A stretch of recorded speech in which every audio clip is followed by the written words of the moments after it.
Bismillahirrahmanirrahim. Yang saya hormati Ibu Kepala Sekolah UPTD SDN 19 Camba dan rekan-rekan guru yang sempat hadir pada hari ini. Alhamdulillah, puji syukur kehadirat Allah Subhanahu wa Ta'ala karena pada hari ini kita diberikan kekuatan, kesehatan untuk hadir di sekolah dan mengikuti salah satu program atau bentuk sosialisasi atau dalam diseminasi terkait penerapan budaya positif di sekolah. Tak lupa kita kirimkan salam dan salawat kepada Nabi besar Muhammad sebagai Nabi Rahmatul lil Alamin. Teman-teman yang saya banggakan, pada hari ini saya akan melakukan presentasi atas materi yang telah saya dapatkan di program pendidikan guru penggerak terkait budaya positif, yaitu pada modul 1.4. Untuk memulai kegiatan hari ini agar mendapat keberkahan dari Allah Subhanahu wa Ta'ala, marilah sejenak kita menundukkan kepala kita untuk membaca Al-Fatihah.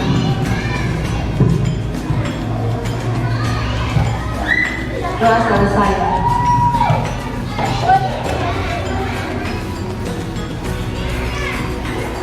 Baik, kalau begitu dimulai saja. Di sini yang pertama ada 6 konsep utama modul budaya positif. Yang pertama, disiplin positif dan nilai-nilai kebajikan universal. Yang kedua, teori motivasi, hukuman dan penghargaan dan restitusi. Ketiga, keyakinan kelas. 4, kebutuhan dasar manusia.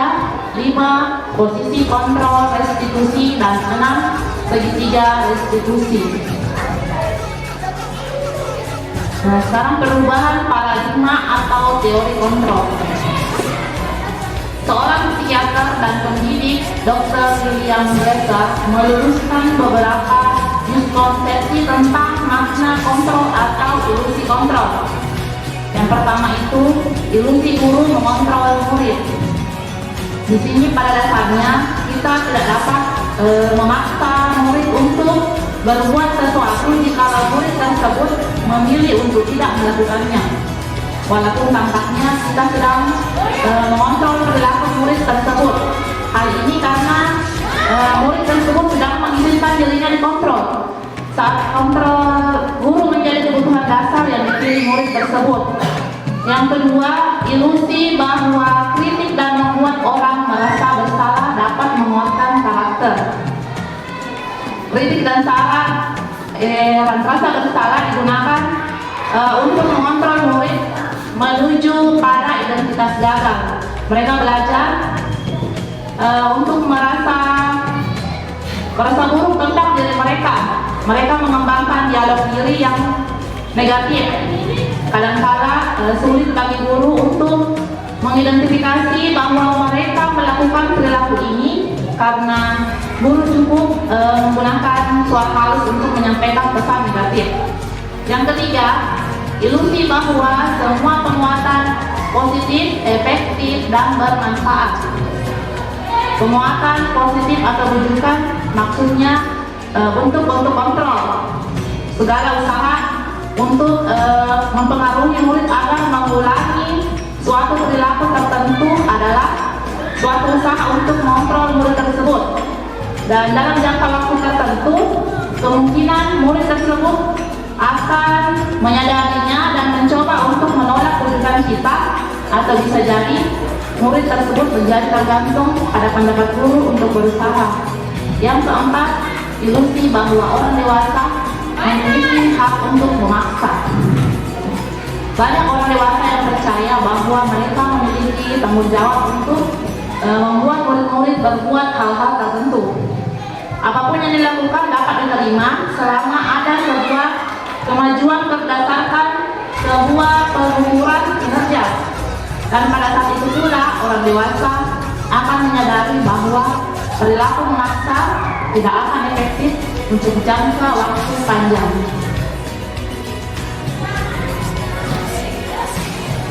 Nah, di sini ada 3 pertanyaan pemancing. Apakah Bapak Ibu setuju dengan pernyataan bawah ini. Yang pertama itu hukuman dapat mendisiplinkan anak. Apa Bapak Ibu setuju dengan pernyataan yang pertama?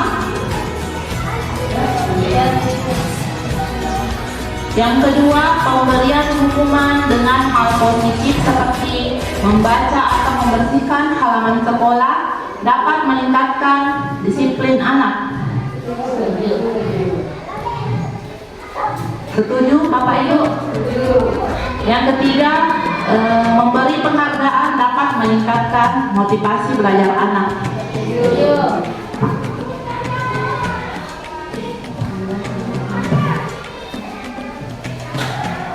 Selanjutnya, disiplin positif dan nilai-nilai kebajikan universal.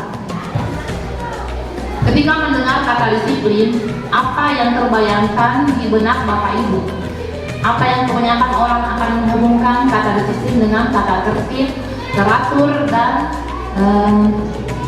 kepatuhan pada peraturan. Kata disiplin juga sering dihubungkan dengan hukuman, padahal itu sungguh berbeda. Karena belajar tentang disiplin positif tidak harus dengan memberikan hukuman, justru itu adalah salah satu alternatif terakhir dan kalau perlu tidak digunakan sama sekali. Disiplin diri membuat orang menggali potensinya menjadi sebuah tujuan apa yang dia hargai. Namun dalam budaya kita, makna kata disiplin telah berubah menjadi sesuatu yang dilakukan seseorang pada orang lain untuk mendapatkan kepatuhan. Kecenderungan umum adalah menghubungkan taat disiplin dengan ketidaknyamanan, bukan dengan apa yang kita hargai. Kemudian nilai kebajikan universal. Apa itu nilai kebajikan universal? Atau nilai kebajikan adalah sifat positif manusia yang merupakan tujuan mulia yang ingin dicapai setiap individu. Nilai tersebut bersifat universal. Dengan mengaitkan nilai-nilai kebajikan yang diyakini seseorang, maka motivasi intrinsiknya akan terbangun sehingga menggerakkan motivasi dari dalam untuk mencapai tujuan yang diinginkan.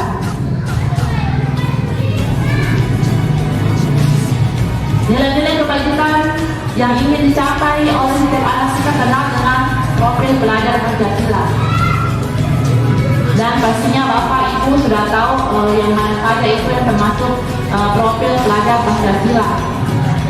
Di setiap kelas sudah ada yang terpampang profil pelajar Pancasila. Nah, ini. Yang pertama, bertakwa kepada Tuhan yang Maha Esa dan berakhlak mulia. Kedua, berkebinekaan global. Ketiga, bergotong royong. 4, mandiri. 5, bernalar kritis. Dan 6, kreatif. Selanjutnya, teori motivasi, hukuman dan penghargaan dan restitusi. Di sini yang bagian pertama itu untuk menghindari ketidaknyamanan atau hukuman, apa yang akan terjadi apabila saya tidak melakukannya. Di situ masuk motivasi eksternal atau yang dari luar. Kemudian ada juga motivasi internal. Motivasi internal itu dikenal dengan motivasi intrinsik. Apa itu motivasi intrinsik? Atau berasal dari dalam. Kalau motivasi eksternal berasal dari luar. Teori motivasi adalah teori yang mengulas mengenai motivasi serta mengelompokkannya menjadi beberapa bentuk dari kurun waktu ke waktu. Motivasi internal itu adalah motivasi yang bersumber dari dalam diri seseorang, sedangkan motivasi eksternal mendorong kita melakukan sesuatu karena untuk melakukan sesuatu dengan tujuan untuk mendapatkan hadiah atau menghindari konsekuensi negatif. Kemudian kadang ada muncul pertanyaan, mengapa motivasi intrinsik lebih diutamakan daripada motivasi eksternal atau ekstrinsik? Motivasi internal atau intrinsik itu mendorong kita melakukan sesuatu karena memuaskan secara internal tanpa harus ada imbalan atau atau pengakuan. Nah, jadi karena ingin melakukannya, maka kita biasanya tidak akan terlalu peduli dengan imbalan atau pengakuan dari luar.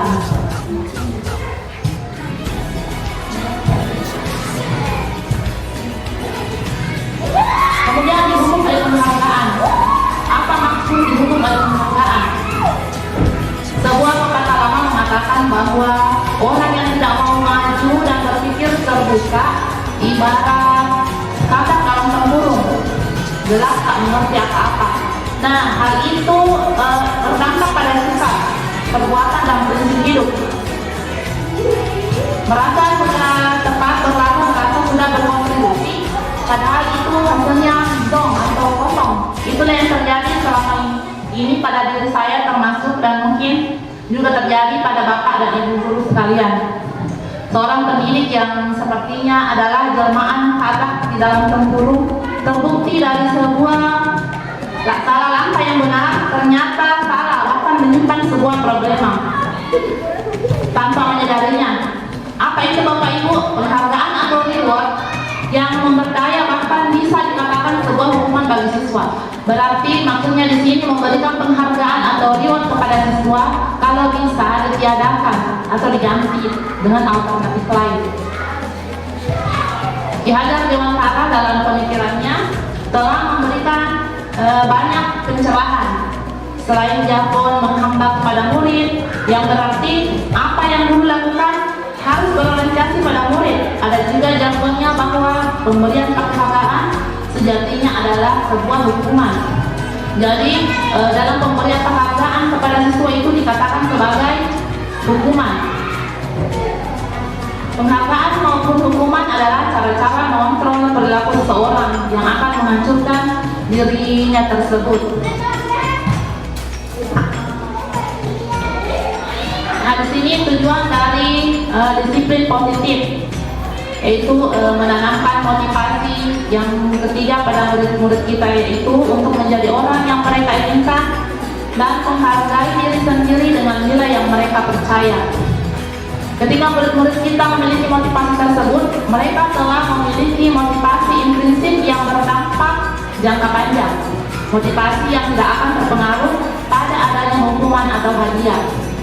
Mereka akan tetap berperilaku baik dan berlandaskan nilai-nilai kewajiban karena mereka ingin menjadi orang yang menjunjung tinggi nilai-nilai yang mereka hargai. Potensi untuk pembelajaran sesungguhnya, penghargaan itu juga memiliki pengaruh jangka pendek dan jangka panjang. Jadi jika kita memberikan penghargaan kepada murid, itu akan memberikan pengaruh yang jangka pendek dan jangka panjang. Penghargaan itu dikatakan tidak efektif. Salah satu bukti sekaligus sebagai pengalaman pribadi saya juga bahwa penghargaan dapat merusak hubungan bahkan dendam. Contohnya ada seorang siswa yang pintar berkarya di kelas, dan saya misalnya sebagai guru memberikan apresiasi dengan memujinya di depan banyak orang, dan ternyata teman-teman lainnya merasa iri dan tidak menyukai si murid tersebut.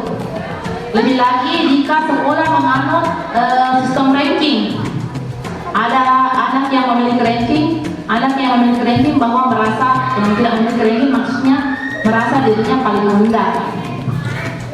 Hanya menilai kepintaran siswa berdasarkan hasil penilaian, padahal setiap anak pasti memiliki passion atau kompetensi yang berbeda. Tinggal pintar tidaknya kita seorang guru mampu menemukan dan mengembangkannya sesuai dengan filosofi pemikiran Ki Hajar Dewantara bahwa setiap anak adalah unik. Pemberian penghargaan itu sejatinya masih penerapan motivasi yang timbul dari luar. Ingin berkarya atau bekerja jika ada rewardnya, ada penghargaannya. Motivasi dari luar atau motivasi ekstrinsik itu bukanlah sesuatu yang kekal, tetapi hanya sementara. Motivasi yang terbaik dari dalam atau motivasi intrinsik adalah yang utama dan pertama yang harus dimiliki oleh semua murid, maka akan selalu berupaya untuk menjadi yang terbaik versi mereka.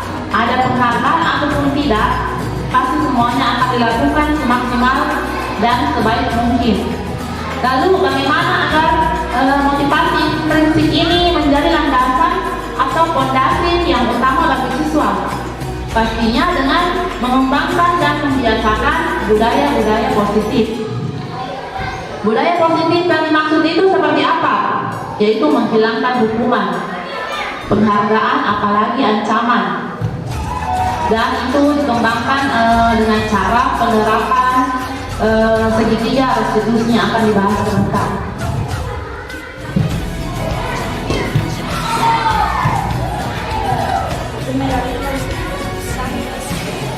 Kita kembali ke yang tadi, yang didukung oleh penghargaan. Hukuman bersifat tidak terencana atau tiba-tiba. Anak atau murid tidak tahu apa yang akan terjadi dan tidak dilibatkan. Hukuman bersifat satu arah dari pihak guru yang memberikan, dan murid hanya menerima suatu hukuman tanpa melalui suatu kesepakatan atau pengarahan dari pihak guru, baik sebelum atau sesudahnya. Hukuman yang diberikan bisa berupa fisik maupun psikis. Murid atau anak disakiti oleh suatu perbuatan atau kata-kata. Sementara disiplin dalam bentuk konsekuensi sudah terencana atau sudah disepakati, sudah dibahas dan disetujui oleh murid dan guru. Umumnya bentuk-bentuk konsekuensi dibuat oleh pihak guru atau sekolah, dan murid sudah mengetahui sebelumnya konsekuensi yang akan diterima bila ada pelanggaran. Pada konsekuensi, murid tetap dibuat tidak nyaman untuk jangka waktu pendek. Misalnya, ada anak yang selalu terlambat. Kalau misalnya kita sudah membuat keyakinan di kelas bahwa besok jika terlambat ke sekolah, kamu tahu tidak apa konsekuensi yang akan kamu terima. Berarti beliau sudah tahu, itu namanya konsekuensi, sudah diberikan atau diberitahu di dalam kelas yang pernah ditulis atau dicatat dan ditempel dalam kelas.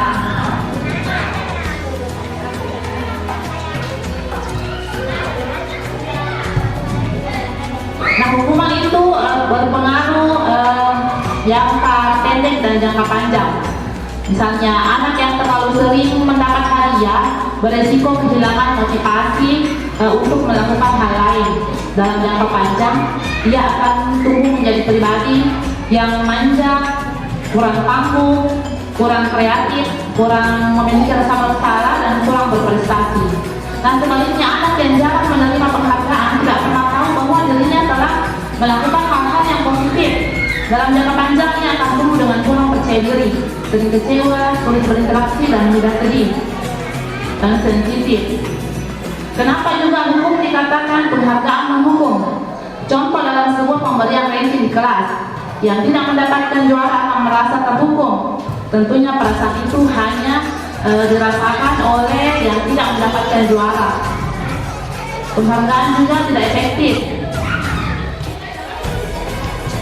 Penghargaan dikatakan tidak efektif jika seseorang mengharapkan suatu penghargaan dan tidak mendapatkannya, maka orang tersebut merasa berkecil hati dan kemungkinan dia tidak akan berusaha sekelas sebelumnya.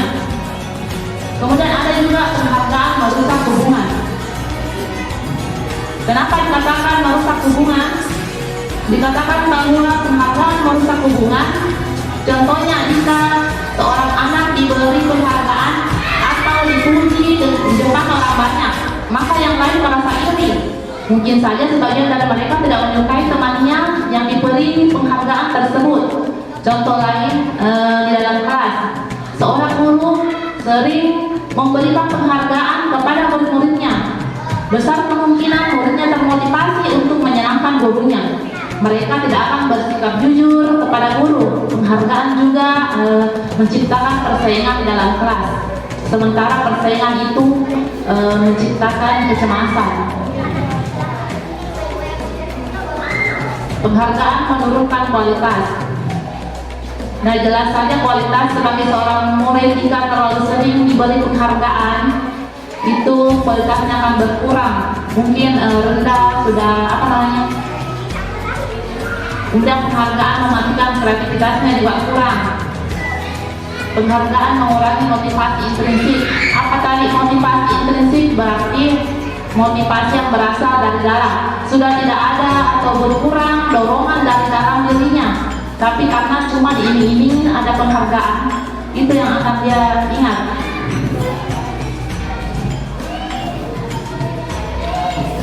Seperti di sini tindakan guru, mungkin Bapak Ibu kita perhatikan di atas sudah pernah kita atau sudah sering kita lakukan di sekolah, mencatat 100 kali di dalam buku kalimat saya tidak akan terlambat lagi karena terlambat ke sekolah.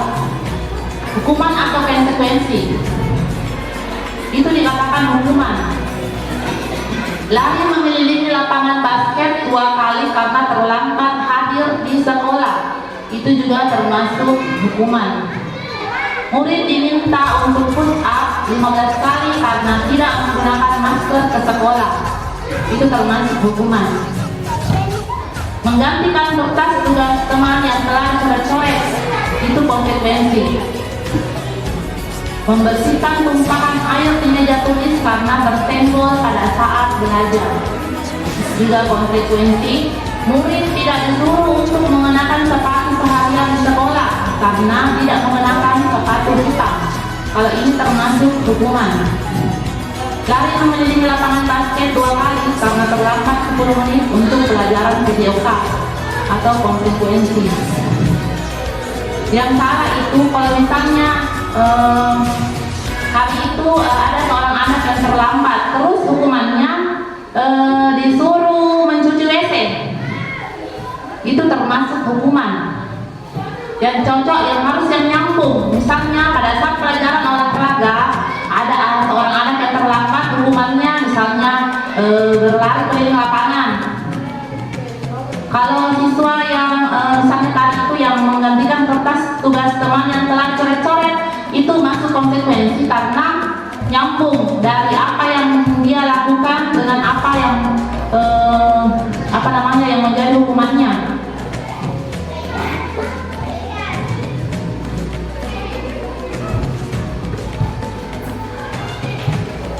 Di sini apa itu restitusi? Restitusi adalah proses menciptakan kondisi bagi murid untuk memperbaiki kesalahan mereka, sehingga mereka bisa kembali pada kelompok mereka dengan karakter yang lebih kuat. Restitusi juga merupakan proses kolaboratif yang mengajarkan murid untuk mencari solusi untuk masalah mereka dan membantu murid berpikir tentang orang seperti apa yang mereka ingin menjadi atau tujuan mulia dan bagaimana mereka harus memperlakukan orang lain. Restitusi itu merupakan proses kolaboratif yang mengajarkan murid-murid mencari solusi untuk masalah dan membantu murid berpikir tentang orang seperti apa yang mereka inginkan dan bagaimana mereka harus memperlakukan orang lain. Ketika peserta didik berbuat kesalahan, maka kita sebagai guru harus bisa membimbing dengan membuat evaluasi diri tentang cara memperbaiki kesalahan.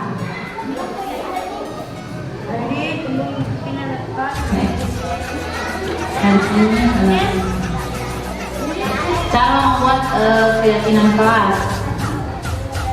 Tinjau kembali daftar surat pendapat yang sudah dicatat.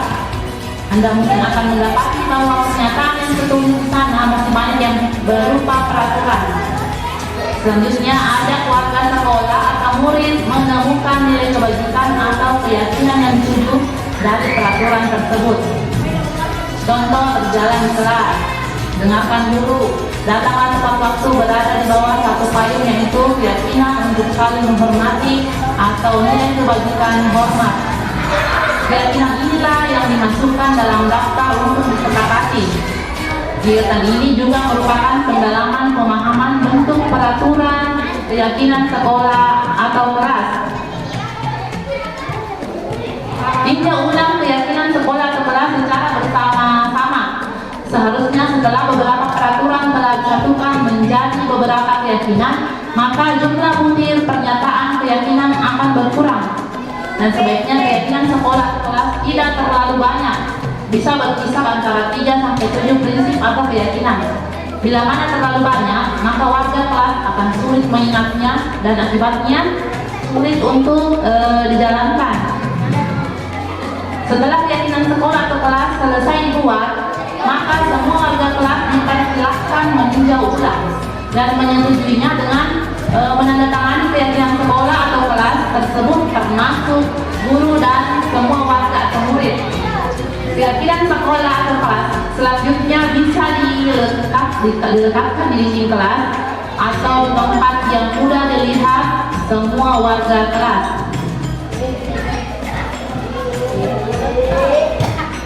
Nah, di sini ada peraturan dan keyakinan kelas. Kalau dulu peraturan sama, namanya tata tertib. Cuma bedanya dengan keyakinan kelas, kalau peraturan itu mungkin ada tidaknya siswa di sekolah tetap dibuat oleh ibu atau bapak gurunya tanpa adanya kesepakatan dari siswa. Kalau keyakinan kelas, semua siswa yang terlibat atau semua yang ada dalam kelas atau sekolah boleh. Bisa kemudian kalau peraturan atau tata tertib di sekolah, bisa saja tiap semester, tiap tahun masih itu saja yang ada di sekolah. Kalau keyakinan kelas bisa dirubah, ini berubah atau besok lain lagi. Contoh di sini peraturan selalu kembalikan buku ke tempatnya. Kalau kita membuat keyakinan kelas, kita ganti saja menjadi tanggung jawab. Dilarang mengganggu orang lain, kita ganti kalimatnya menjadi menghormati orang lain. Hadir di sekolah 15 menit sebelum pembelajaran dimulai, kita ganti dengan menghormati orang lain atau berkomitmen. Dilarang melakukan kekerasan, kita ganti dengan keselamatan atau menghormati orang lain. Dilarang menggunakan narkoba, kita ganti dengan kesehatan, pergantian atau menghubungiran, menghormati orang lain, bersabar. Kemudian gunakan masker, diganti dengan kesehatan, keselamatan. Jangan berlari di kelas atau koridor, diganti dengan keselamatan atau keamanan.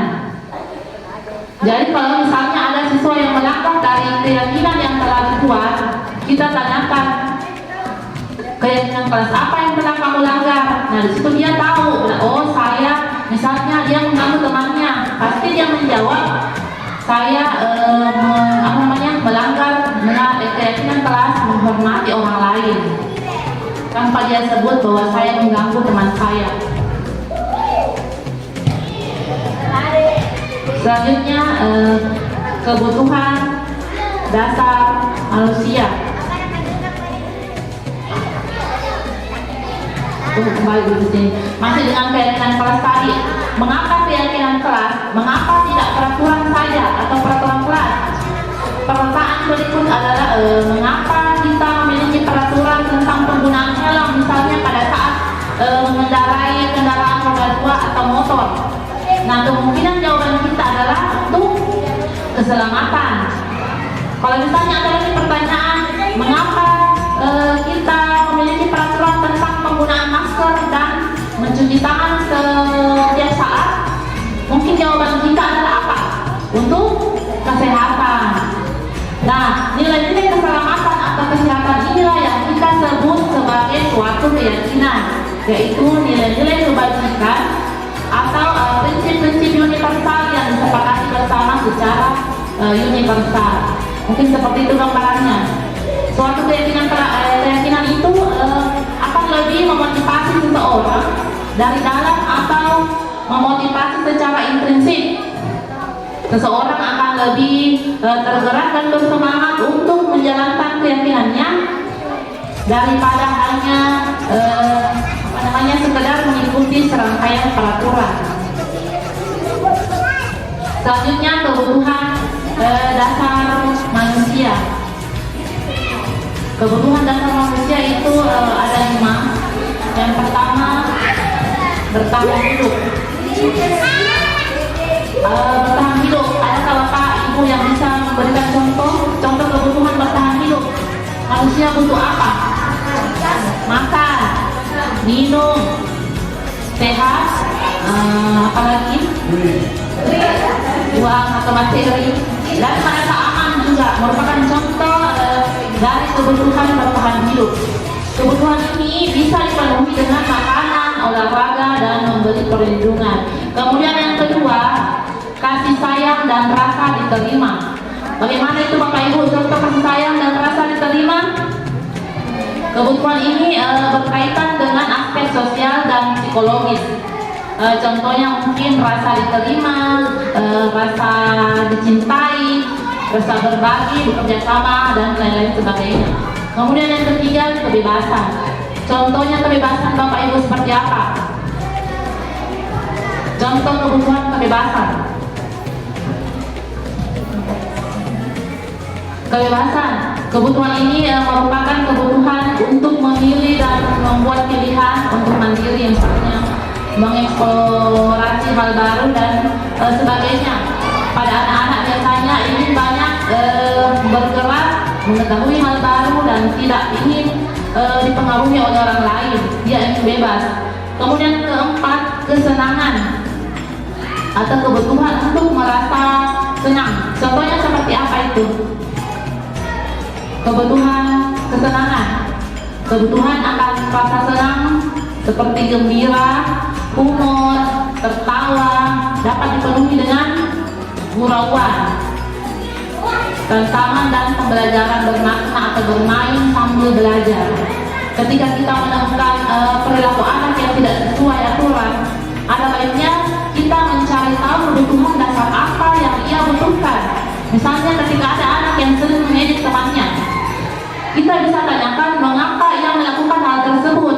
Jika siswa menjawab, senang saja Bu, lantas kita tahu ia sedang memenuhi kebutuhan atau kesenangan, ia sedang mengganggu temannya.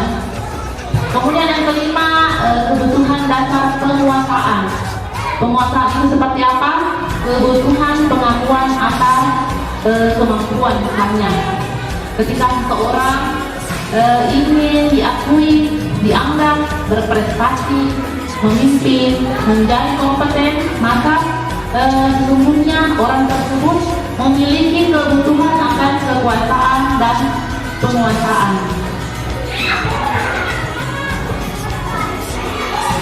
Sini selanjutnya posisi kontrol restitusi. Di sini ada 5 posisi kontrol seharusnya yang ibu guru pernah lakukan, atau ibu bapak guru berada di posisi kontrol yang mana kira-kira? Sebagai penghukum kah, pembuat merasa bersalah kah, teman, pemantau atau manajer? Kita bisa pilih kira-kira bapak ibu guru berada di posisi kontrol yang mana sekarang? Ada teman, ada penghukum, ada pembuat merasa bersalah, ada pemantau yang suka memantau, ada yang menjadi manajer. Pemantau. Kalau penghukum, konsekuensi logis dari akibat penerapan peran kontrol penghukum adalah kemungkinan murid marah dan mendendam atau bersifat agresif. Bisa jadi sesudah duduk kembali, murid tersebut akan mencoret surat buku atau meja tulisnya, bahkan lebih parah lagi. Contohnya, kamu terlambat lagi, pasti terlambat lagi, selalu datang terlambat. Kapan bisa datang tepat waktu? Apa kira-kira yang dirasakan anak tersebut?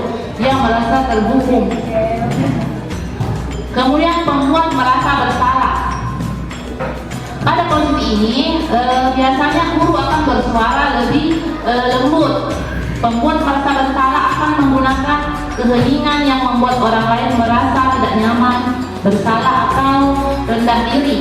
Contohnya, ibu guru sangat kecewa sekali dengan kamu. Berapa kali ibu harus memberitahu kamu ya? Bagaimana coba kalau orang tua kamu tahu kalau kamu berbuat seperti ini? Maksudnya tidak dengan kata-kata yang kasar atau dengan nada suara yang kencang. Itu namanya pembuat merasa bersalah, sehingga anak-anak merasa merasa bersalah dengan cara kita berkata atau bertanya. Di posisi ini murid akan memiliki penilaian diri yang buruk tentang diri mereka. Murid merasa tidak berharga karena telah mengecewakan orang-orang yang disayanginya. Nah, ciri khas pembuat merasa bersalah adalah nada suara memelas, halus, atau seperti keadaan orang sedih. Bahasa tubuhnya seperti merapat, kayak didekati itu anak. merapat pada anak dalam keadaan lesu, contohnya, nah, kamu ini bagaimana ya? Kamu sudah berjanji ibu tidak akan terlambat lagi. Kamu kenapa ya? Senang sekali mengecewakan ibu. Ibu benar-benar kecewa dengan sesuatu suara yang merasa apa namanya kayak lesu, kayak sedih. Nah, di situ anak-anak merasa saya ini sangat bersalah kepada ibu guru. Bukan ceritanya beda dengan yang penghubung yang pertama tadi. Nah, di situ ada konsekuensinya.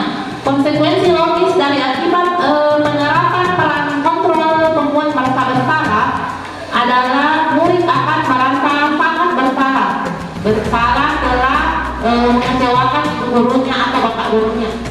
Murid akan merasa menjadi orang gagal dan tidak sanggup mengajar orang lain. Dan kadang-kala sikap seperti ini lebih berbahaya dari sikap penghukum karena emosi akan tertanam rapat di dalam dan murid menahan perasaannya, tidak seperti murid dalam penghukum tadi yang pertama, di mana murid di posisi penghukum tadi bisa melumpahkan amarahnya walaupun dengan cara negatif. Murid terkesan seperti itulah yang tiba-tiba bisa meluapkan amarahnya dan bisa menyakiti diri sendiri atau orang lain.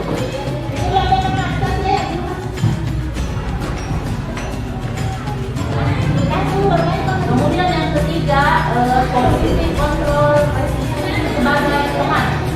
Dan di sini teman. Bagaimana kira-kira kalau kita berada di posisi teman untuk anak-anak kita? Guru pada posisi ini tidak akan menyakiti muridnya, namun akan tetap berupaya mengontrol murid melalui pendekatan persuasif. Posisi teman pada guru bisa berdampak negatif atau berdampak positif. Dampak positif di sini berupa hubungan baik yang terjalin antara guru dan murid. Guru di posisi teman menggunakan hubungan baik dan humor untuk mempengaruhi orang, contohnya, ayo bantu guru ya, ya sudah, kalau tidak mau apa-apa, nanti guru yang bantu. Dampak negatif dari posisi teman ini, bila saat murid tersebut tidak membantu, maka murid akan kecewa dan berkata, saya pikir guru adalah teman saya. Murid merasa dikecewakan dan tidak mau lagi berusaha. Selebihnya itu mungkin murid akan merasa senang dan akrab dengan guru. Hanya saja ada sisi negatifnya sebagai teman, karena siswa tersebut merasa atau menjadi tergantung pada guru tersebut, dan tidak ada masalah dia merasakan bahwa ada guruku yang mau bantu Pak, dia mengandalkan guru tersebut untuk membantunya. Dan ada pun akibat lain dari posisi teman, murid hanya akan berbuat sesuatu bila guru adalah guru tersebut. Guru yang lain tidak dianggap sebagai gurunya, cuma satu, dan belum tentu berlaku yang sama dengan guru yang lain. Itu sisi negatif dari posisi teman. Kemudian yang keempat, posisi kontrol pemantau. Apa itu pemantau, Bapak Ibu? Memantau berarti memantau, mengawasi. Pada saat kita mengawasi, kita bertanggung jawab atas perilaku orang-orang yang kita awasi, sama seperti mobil-mobil kita. Dan dengan pemantau di sini adalah dengan nada suara datar, bahasa tubuh yang formal. Contohnya, apa contohnya kira-kira? Misalnya, Ani, tahu kamu jam berapa kita mulai? Terus dijawab misalnya sama Ani, tahu Pak. Kemudian jawab dari gurunya, kamu terlambat 15 menit. Apa kamu sudah mengerti apa konsekuensi yang harus kamu dapatkan di satu waktu? Kemudian dijawab dari siswanya, paham Pak, saya harus kerja keras pada saat yang istirahat dan mengerjakan tugas kepentingan saya. Jadi kalau misalnya sebelumnya siswa sudah tahu apa konsekuensinya, maka pada saat ditanya, dia langsung tahu apa yang akan saya dapatkan jika saya melanggar. Tapi konsekuensinya harus sesuai, jangan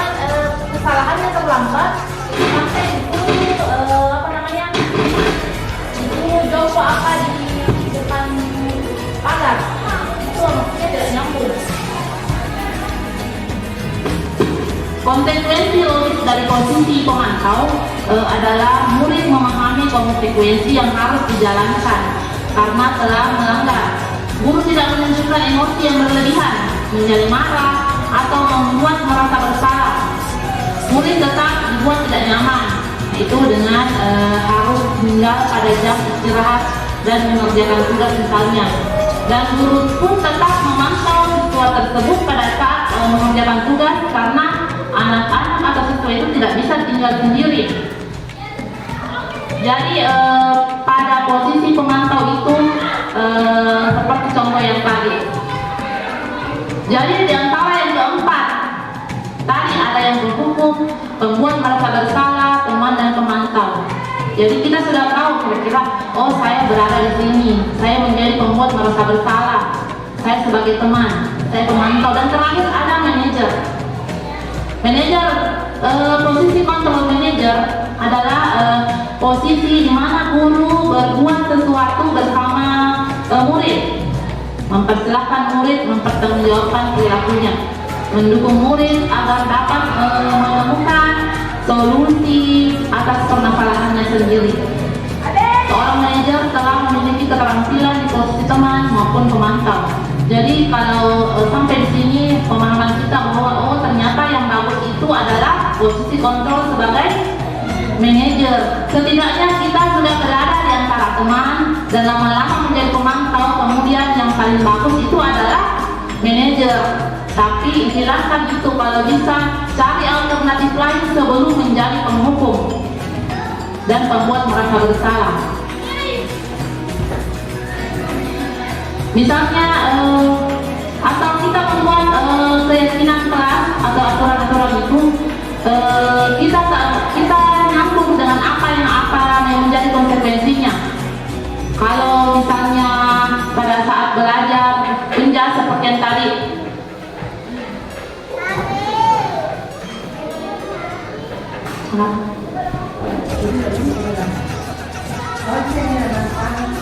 jadi antara kelima ini Bapak Ibu sudah tahu yang mana yang seharusnya saya ambil di situ. Karena mungkin sebelum ada penjelasan seperti ini, Bapak dan Ibu mungkin pertama-tama berada di penghukum, kemudian ada di posisi pembuat merasa bersalah, teman, pemantau, bahkan manajer. Kalau mungkin manajer baru memang tidak enak. Jadi kalau ada yang sekarang berada di posisi penghukum, usahakan perlahan menjadi pembuat merasa bersalah. Kemudian kalau bisa dia tak apa jadi teman dulu, kemudian menjadi pemantau, dan terakhir menjadi seorang manajer. Manajer contohnya dia selalu terlambat. Kita panggil anak tersebut, kemudian kita tanyakan, apakah kamu tahu bahwa kesalahan kamu itu ada konsekuensinya yang telah kita sepakati? Berarti dia sadar, oh dia menjawab. Seperti yang pernah saya lakukan dulu di kelas, itu namanya posisi manajer yang sempat hari itu saya video. Kemudian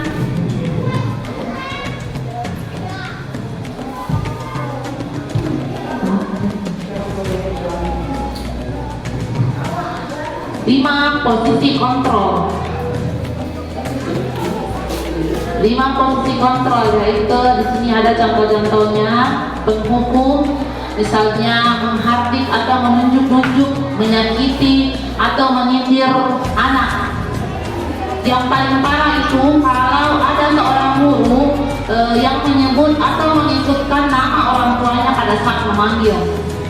Ini anak, dasar anaknya nganu. Nah, itu masuk dalam posisi kontrol penghukum. Kemudian ada contoh di bawahnya lagi tuh, memberontak, menyalahkan orang lain, berbohong, kemudian melakukan guru di luar dunia berkualitas. Biarkan saja, nanti juga marah-marah lagi, mulai kesalahan. Karena tidak selamanya jika kita berada di posisi penghukum, anak tersebut langsung berubah. Bisa saja pada saat kita tidak ada, kita tetap melakukannya. Makanya di situ namanya tidak muncul motivasi intrinsiknya atau motivasi dari dalamnya. Sama tadi dengan memberikan penghargaan kepada anak atau siswa. dia cuma iming-iming penghargaan. Jadi kalau suatu saat tidak ada penghargaannya, dia sudah tidak akan mematuhi apa yang kita berikan tadi. Nah, pada posisi manajer tadi, suara guru sebaiknya tulus, tidak perlu marah, tidak perlu meninggikan suara, apalagi menunjuk-nunjuk jari ke murid. Berkacak pinggang, maksudnya memegang pinggang atau tampak sedih sekali atas perbuatan murid. Murid sudah mengetahui adanya suatu masalah yang sesuatu perlu terjadi. Pada posisi manajer, guru akan mengembalikan tanggung jawab pada murid untuk mencari jalan keluar permasalahannya, dan tentu dengan bimbingan guru. Di sini ada segitiga restitusi. Kamu tentu punya alasan mengapa melakukan itu. Adakah cara yang lebih efektif untuk mendapatkan apa yang kamu butuhkan? Setiap orang pernah melakukan kesalahan. Kamu bukan satu-satunya yang pernah melakukan ini.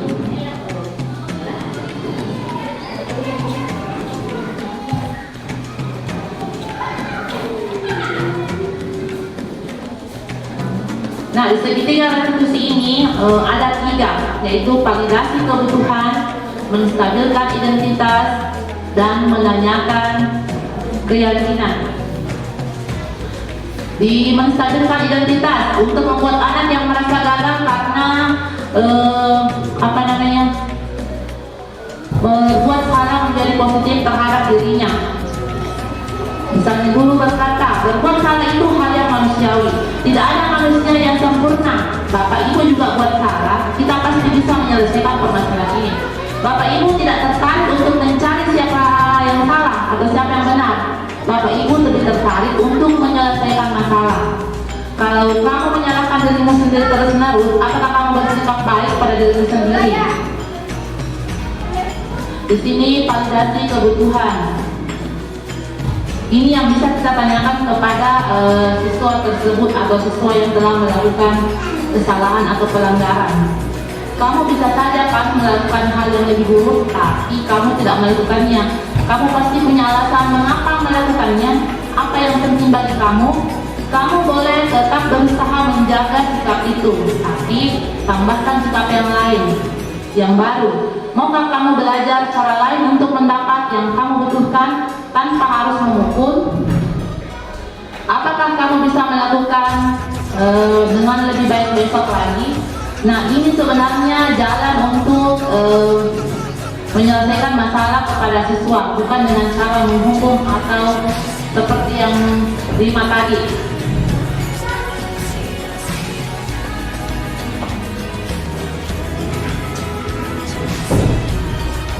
Sampai di sini Bapak Ibu ada yang mau bertanya?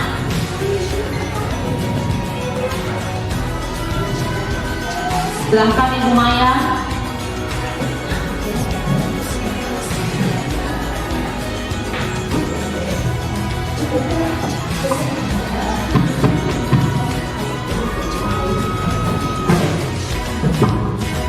Assalamualaikum warahmatullahi wabarakatuh.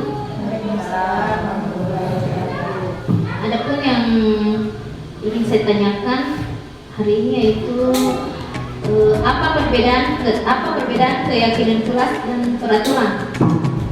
Oh ya, terima kasih Bu. Selanjutnya satu lagi Bu Lela.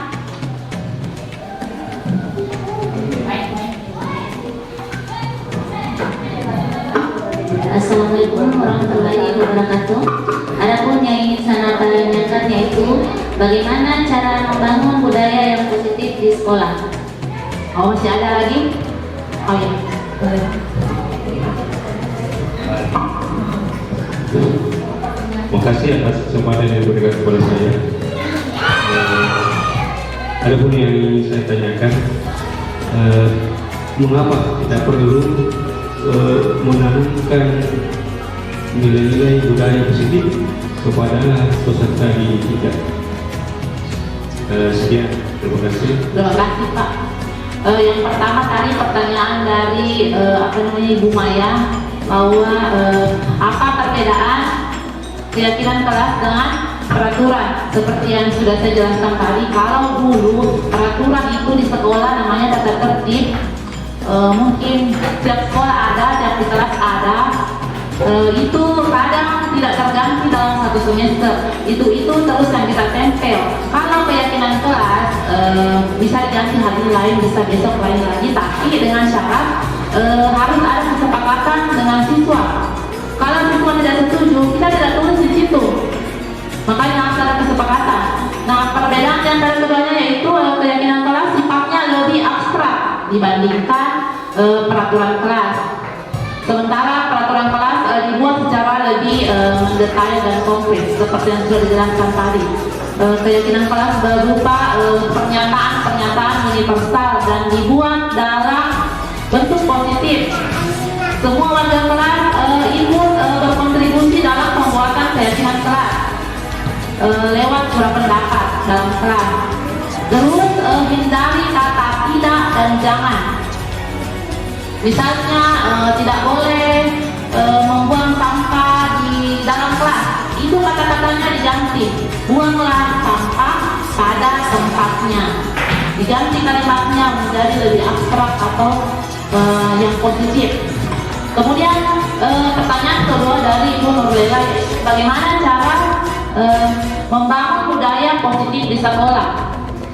Seperti yang tadi saya jelaskan bahwa sekolah perlu menyediakan lingkungan yang positif, aman dan nyaman agar murid mampu berpikir, bertindak dan menciptakan dengan mandiri, merdeka dan bertanggung jawab.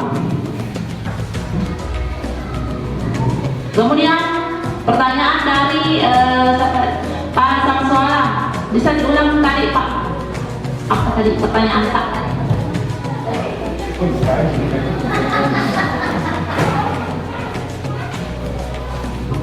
Terima kasih atas kesempatan yang diberikan kepada saya. Maaf tidak perlu menanamkan budaya nilai-nilai positif kepada peserta didik kita. Ya, terima kasih. Terima kasih Pak atas pertanyaannya. Disiplin positif berarti disiplin diri dari dalam diri seorang murid. Nah, kita mulai dari memang anak-anak. Kita sudah ajarkan mulai dari dalam kelas, kita membuat aturan disiplin positif seperti tadi dengan menghilangkan kata tidak. Kita ajarkan memang dengan kata-kata yang positif. Jangan sedikit-sedikit, jangan ribut, usahakan suaranya jangan terlalu kencang di saat belajar misalnya. Disiplin diri membuat orang menggali potensinya menuju sebuah tujuan apa yang dihargai. Namun kan dalam budaya kita makna kata disiplin seperti saya bilang tadi itu berubah menjadi sesuatu yang dilakukan seseorang pada orang lain untuk mendapatkan kepatuhan. Kecenderungan umumnya itu menghubungkan taat disiplin dengan ketidaknyamanan, bukan dengan apa yang kita hargai. Jadi disiplin positif sangat penting.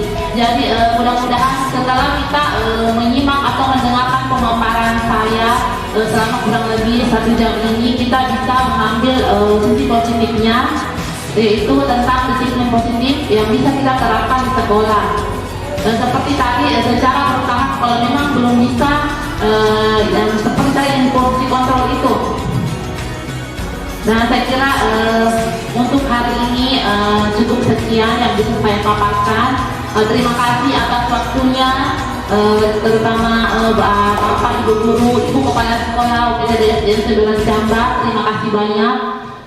Assalamualaikum warahmatullahi wabarakatuh.